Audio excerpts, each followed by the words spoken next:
Like and subscribe and click the bell icon to get new video updates.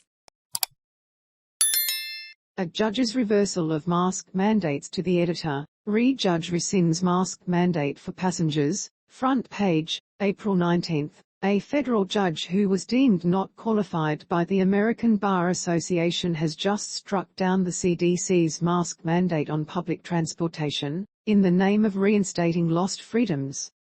More than being angered by this ludicrous decision, however, I'm deeply saddened by a simple lack of heart for our fellow citizens. Do Americans really not care about their parents, grandparents, or those like me who are immunocompromised, who will now be virtually unable to fly? It hurts. The administration must back up the CDC's authority and appeal this decision. At the least, airports should offer special areas for those who need to wear N95s and are fearful of exposure to unmasked crowds. Lisa Plimate, Seattle. The writer is a retired internist and geriatrician. To the editor, a single federal district court judge in Florida has vacated a nationwide CDC order requiring mask wearing on planes and on mass transit. I have no opinion of the correctness of her legal analysis. However, federal district court trial judges should not have the power to issue nationwide stays or injunctions. Putting this extraordinary power in the hands of a single district court judge does nothing but encourage judge shopping by litigants, particularly special interest groups. I am certain the Founding Fathers never envisioned that such power would reside in a single trial judge. This power has been abused by both the left and the right as special interest groups seek a favorable forum in which to challenge laws and agency rules and regulations. It is time for Congress to address this issue and limit the geographic reach of district court orders. To the editor, I'll believe that the airline executives at United, Delta, Southwest and American are doing the right thing for us passengers and their employees by suspending their mask requirements when I see those executives flying coach on a crowded plane, maskless. Rick Weiss, Los Altos Hills, Calif. The generosity of Mackenzie Scott. To the editor, accolades to Ms. Scott, former wife of Amazon's founder, Jeff Bezos, for giving away $12 billion of her $50 billion fortune since 2020 and for pledging to keep at it until the safe is empty. She has given large gifts to Habitat for Humanity, $436 million, and Planned Parenthood, $275 million. She has given to underrepresented people, including groups led by women, people of color and LGBTQ people. Her gifts also reflect her concern with climate change, education and, recently, Ukraine relief.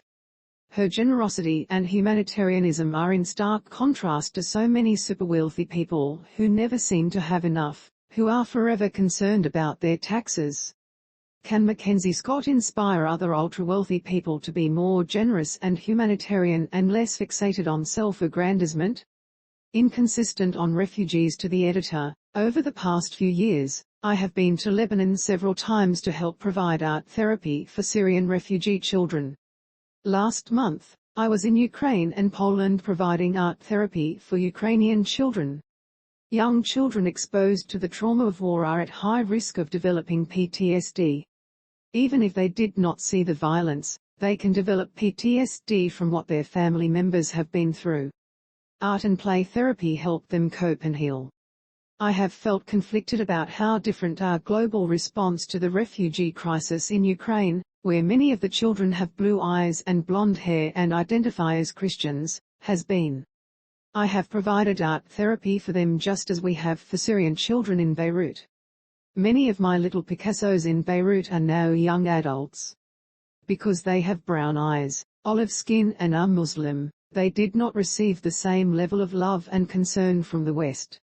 As we care for the Ukrainian mothers and children, please consider also supporting the Syrian children, many of whom have been waiting for more than a decade to find a new home and a brighter future. Howard Dotson, Maple Grove, Min.